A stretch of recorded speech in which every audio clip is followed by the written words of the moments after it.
할렐루야. 성탄절이자 2022년도 마지막 주일입니다.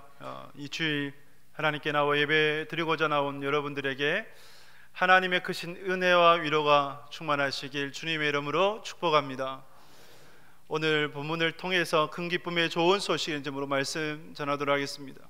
어느 한 목사님에게 아들 셋이 있었어요. 그런데 큰아들이 먼저 천국에 가고 말았습니다. 그 첫 해가 되는데 첫 번째 맞는 크리스마스였습니다. 막내 아들이 이렇게 말합니다. 둘째 형에게, 형, 큰형이 지금 천국에 있는데 천국에서 맞는 첫 번째 크리스마스겠네 라고 얘기합니다. 그때 둘째가 얘기하죠. 아니야, 천국은 매일매일이 크리스마스야 라고 얘기를 합니다.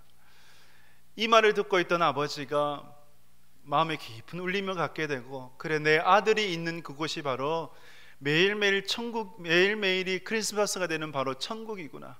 이 세상에서 겪었던 아픔이나 육체적 고통이 전혀 없이 매일이 크리스마스가 되는 정말 좋은 저 천국에서 지내고 있구나.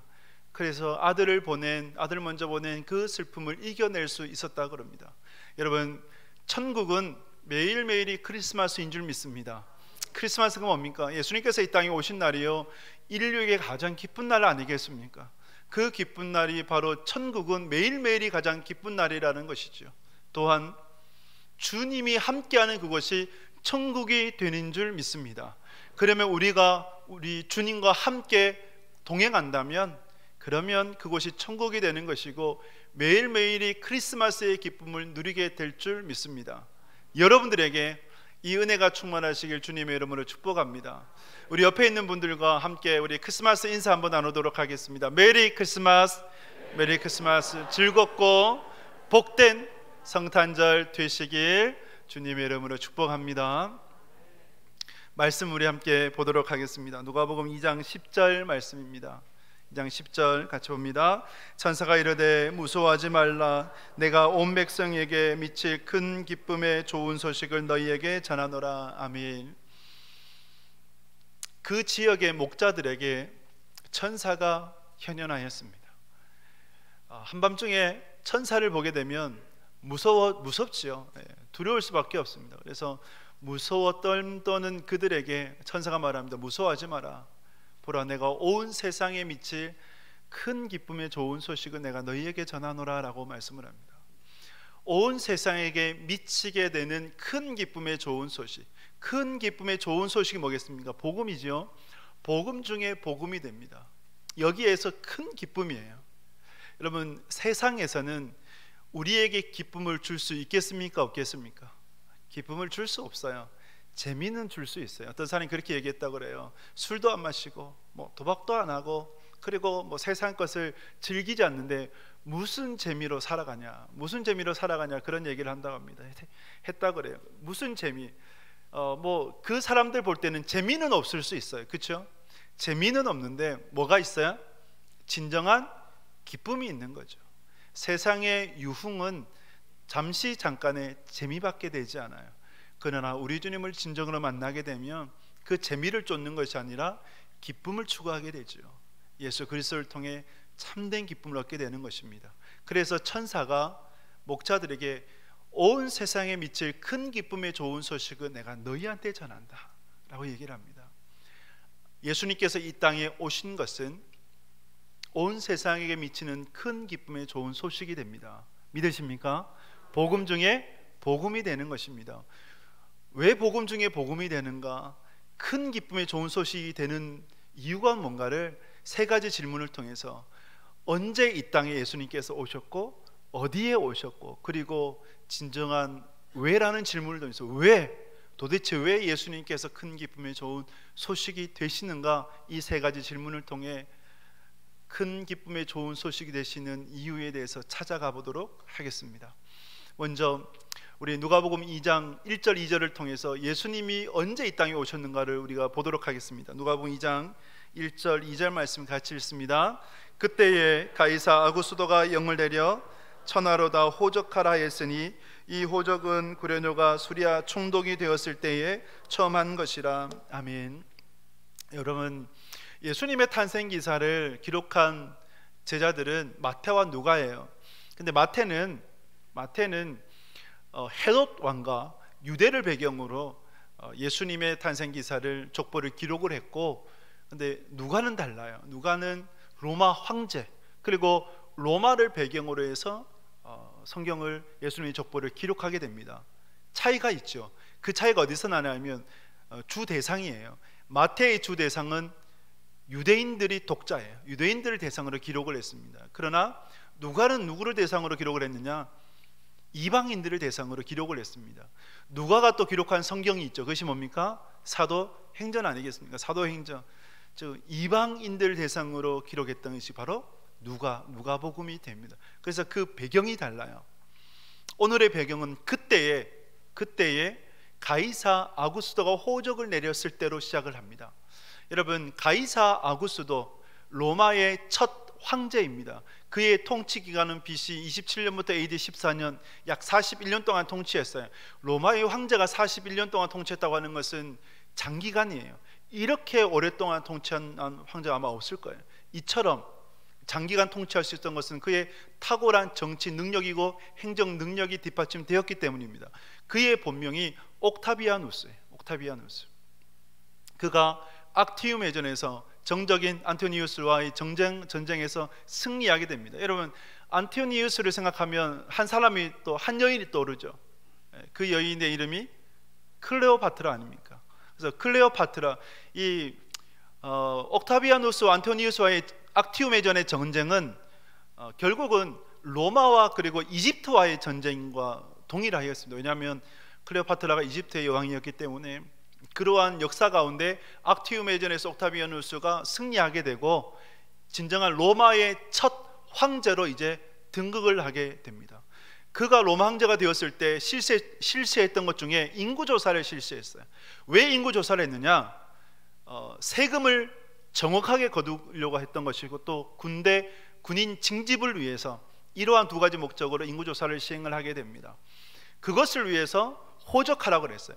각 고향으로 돌아가서 호적을 해라. 14년마다 이 호적령이 내려졌었는데 그 내려진 첫 해가 바로 오늘 누가복음 2장이 되어집니다.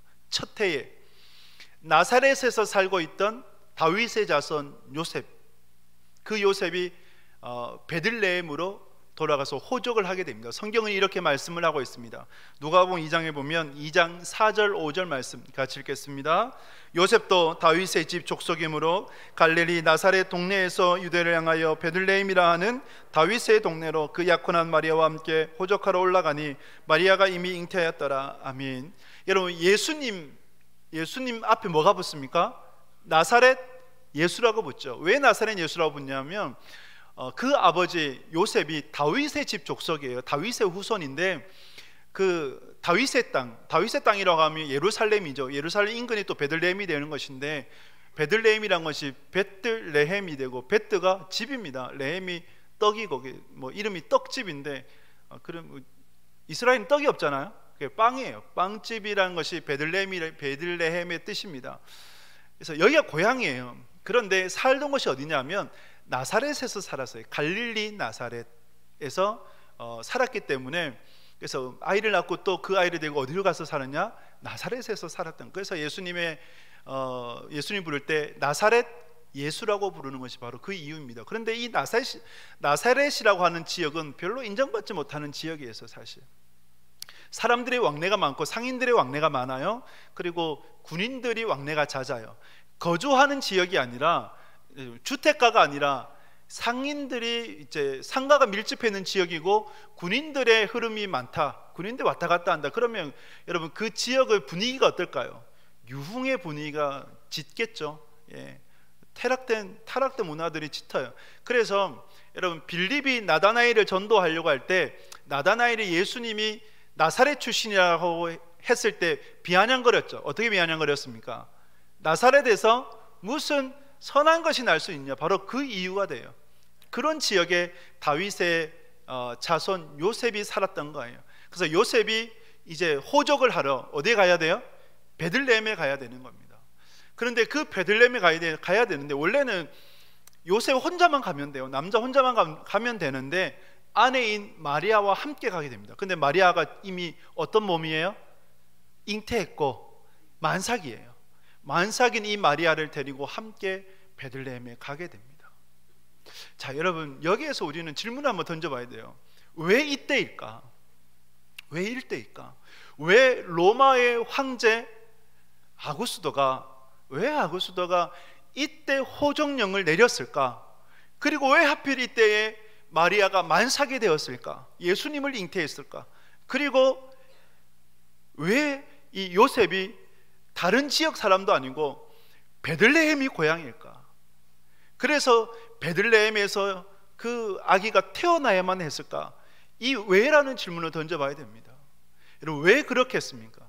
왜 아구스도가 호정령을 내렸을까? 왜 요셉이 베들레헴에 가야만 했었고 요셉만 가면 되는데 왜 마리아가 함께 가야만 했을까요? 그 이유가 뭘까요?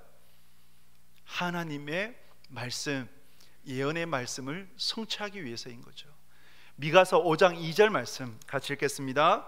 5장 2절 말씀입니다. 베들레헴 에브라다야, 너는 유다 족속 중에 작을지라도 이스라엘을 다스릴 자가 내게서 내게로 나올 것이라. 그의 근본은 상고의 영원에 있느니라. 아멘. 미가서 5장 2절을 통해서 하나님께서 이미 말씀하셨어요. 베들레헴 에브라다야. 에브라다라고 하는 것은 에브라시인데 베들레헴과 거의 동일한 명칭입니다. 베들레헴아, 너는 유대 고을 중에 가장 작을지라도 이스라엘을 다스릴 자가 내게서 내게로 나올 것이라 라고 주님께서 이미 말씀하셨어요. 상고의 아주 오래 영원부터, 상고 영원이라는 것은 이전부터, 창세 때부터 이미 예언된, 이미 예정된 사건이라는 것입니다. 예수님 태어나시기 전에 약 한 700년 전에 이 기록이 되었던 것이죠. 이 말씀의 성취를 위해서 가이사 아구스도가 호정령을 내렸던 것이고, 또 요셉이 베들레헴에 와야만 했던 것이고, 혼자만 오면 되는데 누구까지요? 아내 마리아까지 함께 대동해서 이곳에 온 거예요. 무엇 때문에요? 하나님의 말씀의 성취 때문에. 그래서 여러분, 예수님께서 이 땅에 태어나신 과정을 보게 되면 하나님의 계획과 목적, 하나님의 구속사의 섭리가 너무나 잘 보여져요. 여러분, 사가랴와 엘리사벳 부부가 있었습니다. 누가복음 1장에 보면 사가랴와 엘리사벳 부부가 아이를 갖지를 못했어요. 평생 소원이 아이를 갖는 것이었는데, 근데 엘리사벳이 이미 여인으로서는 아이를 가질 수 없는 몸이 되어버렸습니다. 그러나 천사가 현현하게 되고 그 천사의 능력, 하나님의 능력이 그녀를 덮게 되니까 아이를 갖게 되었죠. 그 아이를 잉태한 지 6개월이 지났을 때 천사가 누구에게 나타나요? 마리아에게 나타나고, 그 마리아가 아이를 잉태하게 됩니다. 그때 마리아가 아이를 잉태한 후에 누구에게 찾아가느냐? 엘리사벳에게 찾아가요. 친척이었거든요. 엘리사벳에 찾아가니까 엘리사벳 몸에 있던 아이가 태중에서 아기 예수님을 보면서 함께 같은 태중에 있는 거예요. 대면에서 보지 않으나 그러나 태중에서 그 아이가 경배하고 찬양했다라고 얘기를 하죠. 성경 그렇게 기록을 하죠. 그 아이가 누굽니까? 세례 요한이죠. 그러니까 예수님께서 오시기 전에 세례 요한의 역할은 예수님이 오실 길을 예비하는 것 아니겠습니까? 예수님의 오실 길을 이미 태중에서부터 예비했던 이가 바로 세례 요한이에요. 예수님이 태어나셨어요. 그리고 그 태어났은 후에 누구를 만나느냐? 시므온이라는 사람을 만나요. 시므온은 경건한 사람이었고 계시를 받았어요. 그리스도가 태어나야, 이 땅에 오시는 것을 보아야 너가 죽게 될 것이다. 그 이제 계시를 받고, 이 사람의 유일한 소망은 언제 내가 그리스도를 볼까, 이것이었습니다. 그런데 여러분, 이 시므온이 아기 예수님을 보자마자 그 아기 예수님을 올리고 경배하며 찬양하는데, 이제야 내가 구주를 보는도다 라고 찬양하게 됩니다. 놀랍지 않습니까? 엘리사벳과 사가랴, 그리고 마리아의 잉태, 그리고 시므온의 찬양, 이 모든 과정들이 점진적으로 차츰차츰 마치 모든 계획 가운데 한치 오차도 없이 맞물려 가는 것처럼, 통일하기처럼 이렇게 맞물려서 예수님의 이 땅에 오심과 그리고 그 영광을 찬양하는 것이 보여지는 거죠. 이렇게 예수님께서 이 땅에 오시는 과정을 보면 놀랍습니다. 그 구속사는 놀라워요. 그런데 여러분, 그 구속의 섭리가 예수님에게만 있는 것이 아니라 저와 여러분들에게도 있는 것 아니겠습니까? 여러분들이 예수님을 믿게 된 과정이 어떻습니까? 여러분들이 그 은혜를 잊게 된 과정이 어떻습니까? 하나님의 놀라운 구속의 섭리 가운데 점진적으로 여러분 가운데 놀랍게 일어난 역사인 줄 믿습니다. 저도 마찬가지였어요.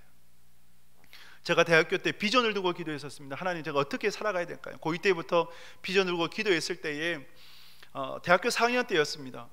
인도네시아 비전 트립을 준비하고 있었는데, 그때 고향교회에 여전도사님이 저를 위해서 기도해 준다. 감사합니다. 근데 그런 말을 합니다. 내가 너를 위해서 계속 기도하는데 근데 하나님께서 자꾸 너보고 목회자의 길을 가라고 하신다. 그 마음을 계속해서 내게 주신다 라고 하는 겁니다. 그래서 저는 거부했거든요. 저는 아닙니다, 아닙니다 라고 거부하면서, 그때 제가 결심한 게, 그럼 마지막으로 한번 제가 기도해 보겠습니다. 그래서 인도네시아 비전 트립을 갔어요. 14박 15일의 비전 트립을 가서 그곳에서 찬양하고 집회하고 수련도 많이 했었는데, 어느 수련회 집회 가운데 하나님께서 1시간 동안 울게 하시더라고요. 1시간 동안 정말 눈물을 흘렸습니다. 1시간 동안 울면서 1시간 후에 하나님께서 마치 푸른 초장이 펼쳐지는 것처럼 그러한 것을 보게 하시고 세상이 줄 수 없는 진정한 기쁨, 평안을 주시더라고요. 그러면서 돌아와서 제가 또 이제 결단하고 하나님 앞에 3가지를 구하면서 기도했습니다. 하나님, 3가지가 응답되면 제가 주의정으로 걸어가겠습니다. 그런데 1박 2일 무박 수련회 때에, 청년회 때 있었던 무박 수련회 때, 그때 하나님께서 그 3가지를 정확히 응답해 주시더라고요. 그래서 그 응답해 주시고 목회자 길로 가기로 결심을 하고, 그리고 그때 교제했던 자매가 다른 자매가 제 아내예요. 그래서 그 아내에게 동일한 마음을 주시더라고요. 동일한 마음을 주셔서 어려움 없이, 그리고 그 이후에 고향에 갔어요. 고향에 갔는데 우연찮게 고향 교회에 한번 가고 싶어서 이제 뭐 주일도 아닌데 방문을 했어요. 그때 그 교회에 계셨던 장로님을 만나게 되고, 장로님이 이런 말씀하시는 거예요. 사실 아주 어릴 적에, 아기 때 제가 너무 아파서 사경을 헤맬 정도로 아팠는데 병원에 가도 안 되니까 그 시골에 어머니가 어쩔 수 없이 목사님께 찾아왔다. 기도 좀 해달라고. 그런데 목사님 기도로 너가 나았다. 그때 그 목사님이 하셨던 말씀이, 이 아이는 목회자가 되어야 됩니다 라고 하셨다. 그 말씀을 해주시는 거예요. 그때 이제 저는 확신을 갖죠. 내가 목회자의 길로 가야 되는구나 라는 것을 확신을 갖고. 근데 저희 어머니는 그때까지 그 말씀 한 번도 안 하셨어요. 왜 안 하셨냐면, 목회의 길이 너무 고되다는 걸 알기 때문에 하나밖에 없는 아들을 보내기 싫어서 그 말씀 절대 안 하시더라고요. 이렇게 제가 확신을 갖고 그 이후에 제 이제 장인 장모님께 인사드리러 갔을 때에 대뜸 하시는 말씀, 그때까지 예수님을 안 믿었는데 사위 될 사람이 목사가 된다고 하니 그러면 이제부터 교회에 가야겠다. 그래서 그때부터 해서 장인 장모님이 교회에 출석하게 되셨습니다. 자, 여러분, 뭘 말씀드리고 싶냐면, 여러분도 마찬가지고 저도 마찬가지고 하나님께서 구속해 나가는 과정 가운데 정말 하나님의 구원의 목적과 계획에 따라, 그 섭리에 따라서 하나하나 이루어 가신다는 것입니다. 우리는 그 섭리를 볼 수 있어야 되고 그 섭리에 순종할 수 있어야 되는 것 아니겠습니까? 예수님께서 언제 오셨습니까? 로마의 황제 가이사 아구스도 호정령을 내렸을 때 왜 호정령을 내렸습니까? 하나님의 구속사를 완성하기 위해서 호정령을 내린 거예요. 이렇게 로마의 황제까지도 사용하시는 분이 바로 여호와 하나님이시라는 것입니다. 온 우주의 주인이 되신다는 것입니다. 그 주인 되시는 주님을 더욱더 찬양하는 여러분 될 수 있기를 주님의 이름으로 축복합니다. 두 번째, 예수님께서 어디에 오셨는가? 어디에 오셨는가? 누가복음 2장 7절 말씀 같이 읽겠습니다. 첫 아들을 낳아 강보로 싸서 구유에 뉘었으니 이는 여간에 있을 곳이 없음이로라. 아멘. 여러분, 만삭이 되었잖아요. 호정령을 내렸기 때문에 모든 사람이 고향으로 돌아가서 호적을 합니다. 그러니까 이 방을 구하기가 너무 어려워요. 옛날 이제 예전 성극에 빈방이 있습니까? 라는 성극이 있었습니다. 혹시 보신 적 있으십니까? 빈방이 있습니까? 그 빈방이 있습니까의 주인공이 덕구라는 이제 청년인데, 이 덕구가 약간 지적 장애인이에요. 그래서 원래 대사는 마리아와 요셉이 오면 빈방 있습니까? 라고 물으면 빈방 없습니다 라고 해야 되는데, 근데 덕구가 뭐라 얘기하냐면 빈방 없습니다. 그런데 제 방은 있습니다. 그러면서 이제 뭐 성극은 엉망이 된 거예요. 엉망이 되는데 그의 진솔한 고백, 어떻게 아기 예수님을 외면할 수 있는가, 모른 채 할 수 있는가, 빈 방은 없지만 제 방은 있으니까 제 방에 오셔서 제발 머물러 달라고 그 고백을 해요. 그 고백이 관객들을 울리게 되고 관객들을 감동케 하는 거죠. 여러분, 빈 방이 있습니까? 빈 방이라고 생각하니까 오늘 우리 성경 보면 여관이라 돼 있잖아요. 우리는 여관을 생각을 해요. 뭐 호텔, 리조트 이런 것을 생각합니다. 숙박업소. 근데 숙박업소가 아니에요. 이스라엘의 가옥 구조는 여러분 동남아랑 비슷합니다. 동남아는 1층은 안 살잖아요. 1층 그냥 비워두고 2층 뭐 이렇게 사는 것이 동남아인데, 그 비슷하게 이스라엘의 가옥 구조는 1층은 짐승들의 공간, 2층이 사람들이 머무는 공간이에요. 그러면 마리아와 요셉이 어디로 갔어요? 2층에 올라간 거예요. 2층에 올라가서 꼭딱딱 문을 두드리면서 혹시 빈 방이 있습니까? 머무는 공간이 있습니까? 여관이 아니라 게스트룸이 있다는 거예요. 손님이 머물 공간이 있냐라는 거예요. 없다라고 하니까 그러면 저 우리라도 혹시 거처할 수 있겠냐고. 그래서 짐승의 우리에, 2층에서 안 되니까 1층에 내려와 짐승의 우리에 머물렀던 것이고, 아기 예수님이 어디에 태어났어요? 어디에 뉘어졌어요? 말 구유에 뉘어졌죠. 말 구유가 뭡니까? 여물통이죠. 말 여물통이에요. 제가 어릴 적부터 태어나면서 시골에 태어났으니까 소 여물통, 저 소 여물도 많이 줘봤어요. 그래서 이제 익숙해요. 소 여물통이 어떤지 너무 익숙합니다. 그런데 이스라엘에는 나무가 귀하기 때문에 주로 돌로 그 여물통이 만들어졌어요. 그럼 나무보다 훨씬 더 차가운 곳이에요. 그 예수님께서 짐승의 우리에서 태어나셨고 말 구유의 여물통에 뉘게 되셨다. 예수님께서 왜 그곳에 태어나야만 하셨을까요? 온 우주의 주인이신 주님 아니세요? 왜 주님이 그곳에서 태어나셔야만 했는가? 왜 초라하고 초라한 오늘날 어느 젊은 부부가 그렇게 초라한 환경에서 아이를 낳으라고 하면 어느 누가 낳을 수 있겠습니까? 그런데 우리 예수님은 그 초라한 환경에서 태어나셨다고 하는 것이에요. 그 이유가 뭘까요? 예전에 책이 있었어요. 리더스 다이저스트라는 책이 있고, 그 책에 한 이야기가 실렸습니다. 한 부인의 이야기인데 재혼을 했어요. 재혼하기 전에 남편이 한국 전쟁에서 전사하게 되고 그 사이 딸이 있었는데 그 딸을 이제 8살 되었을 때 입양을 고아원에 보내버렸어요. 그래서 12년이 지나고, 그럼 그 딸이 지금 20살 되었죠. 20살 되었을 때 그 딸이 너무 찾고 싶어서, 보고 싶어서, 만나고 싶어서 수소문을 해봤습니다. 아무리 찾을 수 없어서 쉐이드라고 하는 그것을 전문으로 하는 사람에게 부탁을 해서 찾아달라고 했습니다.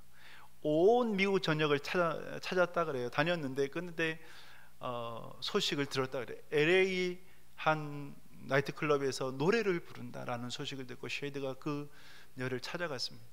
찾아가기 전에 편지를 보내서요. 이런 사람이고 당신의 어머니가 만나고 싶어한다. 그 전에 내가 당신을 꼭 만나고 싶다. 그래서 그녀의 이름이 글로디아였는데, 글로디아와 그 쉐이드가 만났어요. 만났는데 이 글로디아가 이렇게 얘기합니다. 나는 그녀를 만나고 싶지 않습니다.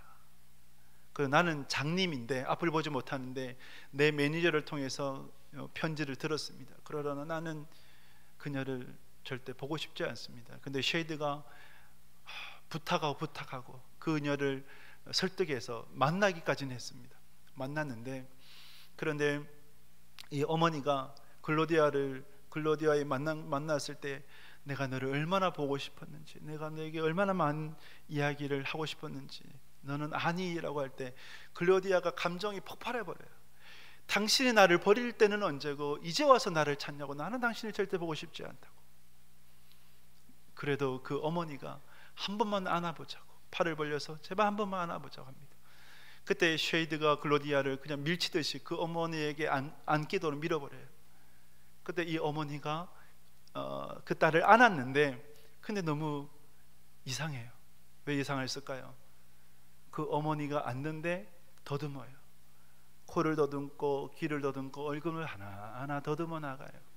알고 보니까 그 어머니가 장님이에요. 앞을 보지 못해요. 글로디아가 그동안의 오해, 왜 어머니가 나를 버렸을까? 어머니도 나처럼 이렇게 앞을 보지 못하는구나 라는 것을 알고 난 후부터 12년 동안 쌓이고 쌓였던 원한이 그대로 다 녹아버렸다고 합니다. 이 어머니에게 뭐가 있었냐면 유전적인 눈 질병이 있었다 그래요. 그 유전적인 눈 질병이 딸에게도 그대로 전염이 되었고, 자기가 얼마 되지 않아 장님이 될 거고, 그리고 이 딸도 그렇게 될 건데, 그러면 이 딸을 위해서 가장 최선책이 뭘까? 또 남편도 없고 혼자서 이 딸을 키우는 것이 너무 불가능할 텐데, 그래서 고아원에 보내고, 고아원에 가면 그래도 좋은 가정이 입양이 되지 않을까, 그 마음으로 고아원에 피눈물 흘리듯이 그렇게 보냈다고 그래요. 그 사실을 아니까 글로디아가 어머니를 향한 원한이 풀어지고, 그 딸과 어머니가 그렇게 함께 또 만나게 되었다고 합니다. 사랑하는 여러분, 제가 여기서 뭘 말씀드리고 싶었냐면, 예수님께서 왜 이 땅에 그렇게 가장 초라한 모습으로 오셨을까 하는 것입니다. 글로디아가 어머니의 원한을, 악한 감정을 다 눈으로 녹을 수 있었던 이유가 뭡니까? 어머니도 나처럼 앞이 보이지 않구나, 그래서 그랬구나 라는 것을 이해할 때 아니었겠습니까? 그럼 왜 예수님께서 가장 초라한 모습으로 이 땅에 오셨는가? 말 구유에 뉘으셨는가? 왜요? 함께 초라함을 경험하시고자, 인간의 가장 연약함을 채우라시고자. 그래서 여러분, 긍휼이라는 단어가 영어로 컴패션이에요. 패션이 열정도 되지만 고통도 되거든요. 나눈다. 그래서 고통을 함께 나누는 것이 예수님의 긍휼인데, 고통을 함께 나누고자 성육신이 되셨고, 인카네이션, 그래서 육체 안으로 들어오셨고, 그 예수님께서 가장 낮은 자의 모습을 오시면서 낮은 자의 아픔을 다 아시는, 내가 너를 더 잘 알려고 내가 이렇게 왔다, 그분이 바로 우리 주님이세요. 그럼 여러분, 말구에 뉘우신 아기 예수님은 어떤 분입니까? 사랑의 주님이죠. 저와 여러분들을 이처럼 사랑하신다는 것입니다. 말구유에 뉘우시면서 오신 아기 예수님을 여러분들이 보시면서 고백해야 될 것은, 하나님 나를 이처럼 사랑하여 주셔서 참 감사합니다, 나를 다 아셔서 감사합니다라는 그 고백이 있어야 될 것입니다. 그러한 성탄절을 보내는 여러분 되시길 주님의 이름으로 축복합니다. 마지막으로, 여러분, 왜일까요? 왜 예수님께서 가장 큰 기쁨의 좋은 소식이 되는 이유가 뭘까요? 그 이유를 누가복음 2장 11절 14절에서 말씀을 합니다. 같이 읽겠습니다. 오늘 다윗의 동네에 너희를 위하여 구주가 나셨으니 곧 그리스도 주시니라. 지극히 높은 곳에서는 하나님께 영광이요 땅에서는 하나님이 기뻐하신 사람들 중에 평화로다. 아멘. 여러분, 오늘 다윗의 동네에 구주가 나셨으니, 구주라는 단어는 원래 누구를 칭했냐면, 그 당시 때는요 로마의 황제예요. 로마의 황제가 전쟁에서 승리하고 돌아오면 온 시민들이 밖에 나와서 구주, 우리의 주가 되신다라고 그렇게 고백했어요. 그래서 로마 황제를 신격화시켰죠.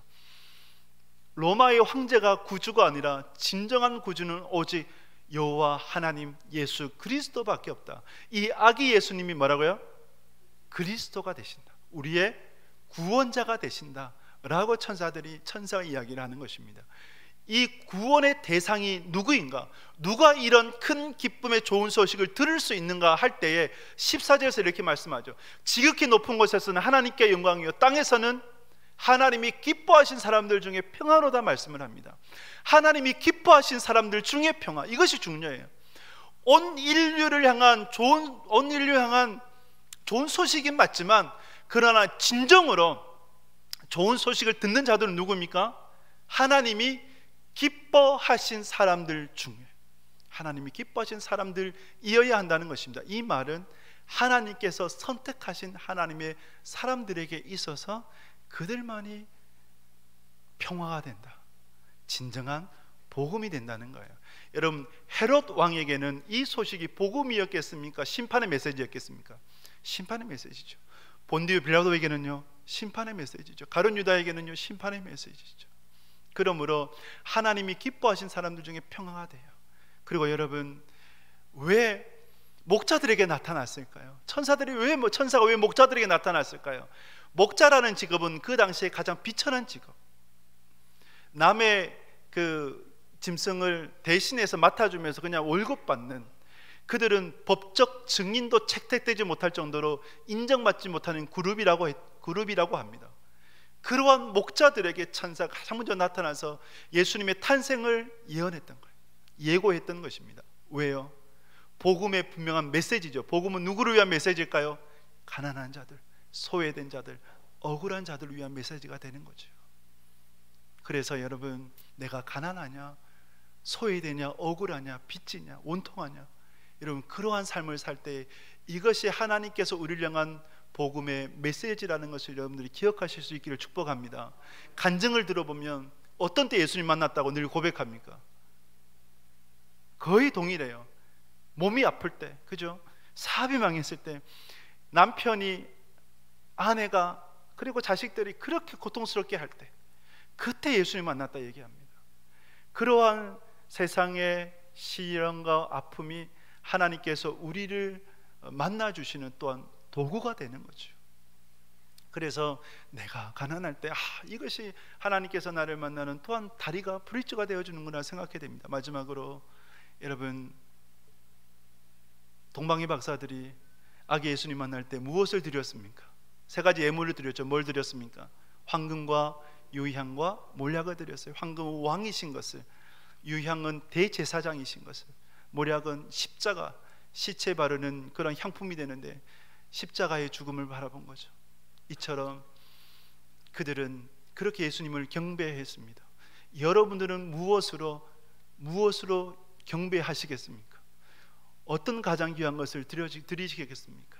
아기 예수님은 진정한 여러분들의 왕이 되십니다.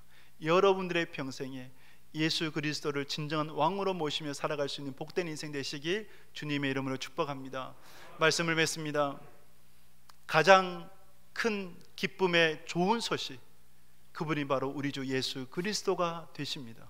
왜 예수님께서 가장 큰 기쁨의 좋은 소식인가 할 때 그분은 가이사 아구스토 때에 이 땅에 오셨기 때문입니다. 그리고 가장 초라한 모습으로 이 땅에 태어나셨기 때문입니다. 그분만이 진정한 구주 그리스도가 되시기 때문입니다. 이 사실을 기억하시면서 경배와 찬양으로 또 예수 그리스도만을 부여잡고 살아가는 복된 믿음의 사람 되시길 주님의 이름으로 축복합니다.